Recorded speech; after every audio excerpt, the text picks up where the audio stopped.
每一项运动都有顶级赛事。对于摩托车比赛来说 ，Daytona 200只是超级碗、世界赛或者是大师赛。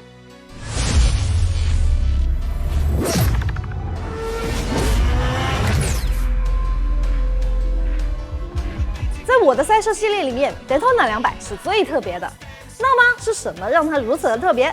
它又是怎么样开始的？就要追溯到1937年。这一年，双猎人英里赛在德托纳海滩举行。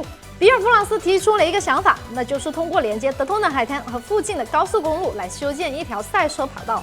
这片海滩自1902年以来就被用于汽车和摩托车的高速纪录测试，并且它早在世界赛车中心就享有了声誉。第一届德托纳200在1937年举行，由来自加州的克拉茨骑着印第安摩托车赢得。尽管克拉茨被许多人评为有史以来最优秀的赛车手之一，但他的比赛过程并不轻松。他在通往胜利的路上2次摔车。1948年，Daytona 200由弗洛伊德赢得。他骑着印第安侦察兵从起跑线出发，一直领先到终点，赢得了比赛。Daytona 海滩有粗糙的沙滩弯道，极具挑战性，需要仔细关注。随着比赛的举办，到了50年代中期，Daytona 海滩地区发生了变化，家庭和酒店的建设正在如火如荼的进行，在海滩上比赛也成为了一个问题。而这时，赛事推广人弗朗斯成立了 Daytona 海滩赛车公司，并制定了新国际赛车场计划。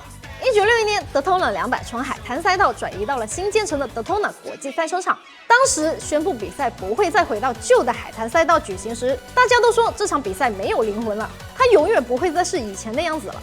不过，比赛还是继续进行了。那一年，罗杰·里曼在哈雷750上赢得了冠军。随后，里曼在1964年和1965年又赢得了2次胜利。当时，里曼和哈雷·戴维森的组合在 Daytona 200是无敌的。